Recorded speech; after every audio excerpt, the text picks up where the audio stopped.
அன்புள்ள விருச்சிக ராசி அன்பர்களே வணக்கம். இந்த வார ராசி பலன்.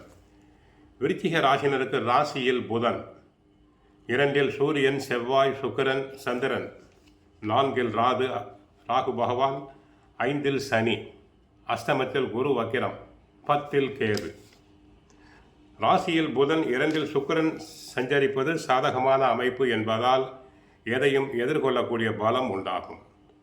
அஷ்டமஸ்தானத்தில் சஞ்சரிக்கும் குரு தற்போது வக்கரகதியில் இருப்பதால் பல வரவுகள் சாதகமாக இருந்து பிறருக்கு தந்த வாக்குறுதிகளை எளிதில் நிறைவேற்ற முடியும்.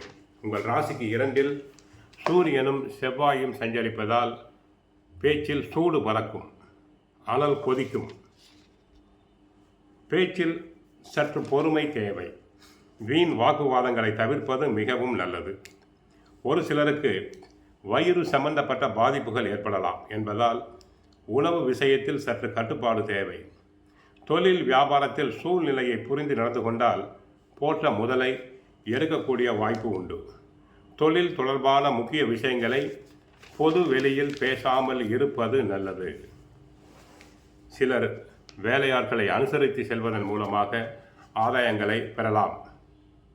உத்தியோகத்தில் இருப்பவர்களுக்கு மற்றவர்களால் முடிக்க முடியாத காரியத்தை தாங்கள் எளிதாக முடித்து உயர் அதிகாரிகளுடைய பாராட்டுதல்களை பெறுவீர்கள்.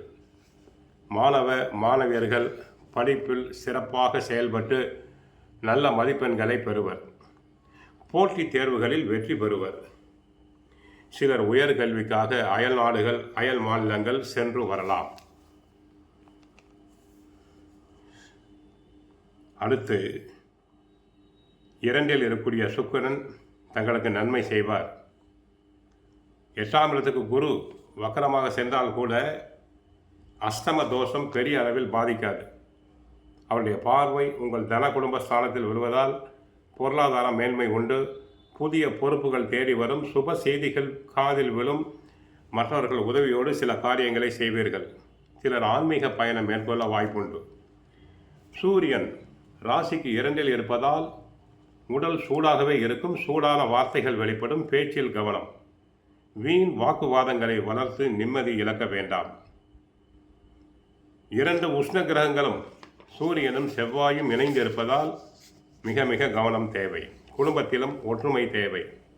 முன் கோபத்தால் சில நல்ல சந்தர்ப்பங்களை இழக்க நேரிடலாம்.